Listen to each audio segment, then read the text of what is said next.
দেখো এখানে কি বলেছে, calculate the number of P pi bond and D pi bond in phosphate ion. তো দেখো এখানে আমরা আগে বোঝার চেষ্টা করি ফসফেট আয়নটা কেমন স্ট্রাকচার হয়, প্রথমে দেখে নিচ্ছি, ঠিক আছে? তারপরে আমরা দেখব ওর হাইব্রিডাইজেশন কি হচ্ছে। এটা হচ্ছে ফসফেট আয়নের স্ট্রাকচার, ঠিক আছে?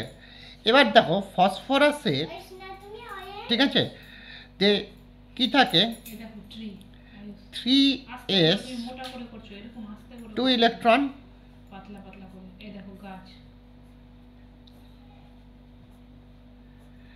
3p3 ইলেকট্রন, আর ডি অরবিটালটা এখানে ফাঁকা থাকে।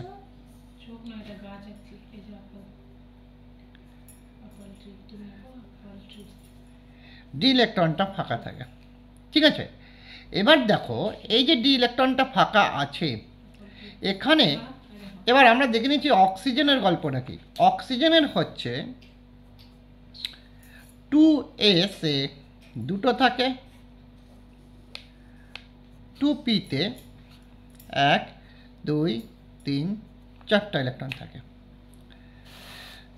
তো দেখো এখানে ফসফরাস যেটা আছে, এই ফসফরাসের হাইব্রিডাইজেশন হয় sp3,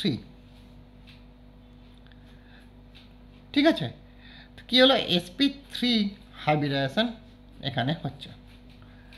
তো sp3 হাইব্রিডাইজেশন হলে কি হচ্ছে দেখো এখানে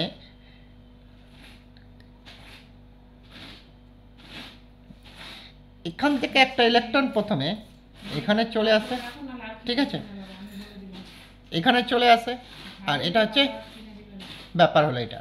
তাহলে এখান থেকে একটা ইলেকট্রন কোথায় চলে গেল, এখানে চলে গেল।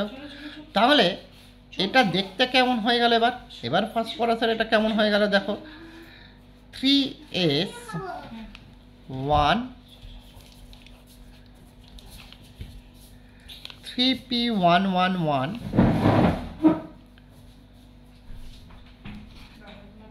3d1, এমনই ধরনের ইলেকট্রন এটা দেখতে পাচ্ছ, তাই না? তো এবার দেখো এখানে যে ইলেকট্রন ছিল, এবার এটা কি হাইব্রিডাইজেশন করছে sp3। তাহলে sp3-তে 1 2 3 4 চারটা sp3 হলো, আর দেখো 3d-তে একটা ইলেকট্রন থেকে গেল, ঠিক আছে? এবার ঘটনাটা দেখো ভালো করে, যে এখানে একটা একটা ইলেকট্রন যে আছে, এই একটা একটা ইলেকট্রন এখানকার প্রত্যেকটা অক্সিজেনের সাথে সিঙ্গল মানে কি করছে, অক্সিজেনের সাথে শেয়ারিং ইলেকট্রন করছে, ইলেকট্রন শেয়ার করছে। চারটা অক্সিজেন চারটা সাথে একটা করে ইলেকট্রন শেয়ার করে, এখানে একটা সিগমা বন্ড করেছে, ঠিক আছে, এখানে একটা সিগমা বন্ড করেছে, ঠিক আছে? দেখো এখানে একটা সিগমা বন্ড করেছে কি sp3 আর এর 2p এর মধ্যে সিগমা হয়েছে, এখানে sp3 2pর মধ্যে সিগমা হয়েছে, এখানে আবার sp3 2pর মধ্যে সিগমা বন্ড হয়েছে, সিগমা বন্ড, এগুলো সব সিগমা বন্ড, ঠিক আছে? এখানেও দেখো একটা sp3 আর 2pর মধ্যে একটা সিগমা বন্ড হয়েছে। তাহলে দাঁড়ালো কি sp3 সিগমা বন্ড বেরোচ্ছে। তাহলে এখানে যে আর একটা ইলেকট্রন থেকে গেল, এবার দেখো অক্সিজেনে কিন্তু একটা করে ইলেকট্রন এঙ্গেজ হয়েছে, সিগমা বন্ড করেছে। একটা করে যে ইলেকট্রন আছে 2p এর, ওরা কিন্তু এর সাথে সিগমা বন্ড করেছে। তাহলে একটা ইলেকট্রন থেকে যাচ্ছে, বাকি অক্সিজেনগুলোর ক্ষেত্রে কী হচ্ছে, সেটা নেগেটিভ চার্জ হয়ে আছে, যেহেতু এখানে হাইড্রোজেন ছিল, ওর সাথে পেয়ার ছিল, তো হাইড্রোজেন ইলেকট্রনগুলো এখানে মিক্স হয়ে নেগেটিভ চার্জ হয়ে আছে। কিন্তু এই অক্সিজেনটার ক্ষেত্রে আর একটা ইলেকট্রন থেকে যাচ্ছে, ঠিক আছে? সেই ইলেকট্রনটা এই যে ডি এর সাথে শেয়ার করছে, তাহলে 2p এর ইলেকট্রন 3d এর সাথে শেয়ারিং করে 2p এর ইলেকট্রন কি করছে, 3d এর সাথে শেয়ার করে একটা পাই বন্ড করছে, কারণ অলরেডি একটা সিগমা বন্ড করে নিয়েছে তো sp3-র সাথে পিটা। তো আরেকটা পি যেটা ছিল সেটা কি করছে, 3d-র সাথে এবার পাই বন্ড করছে।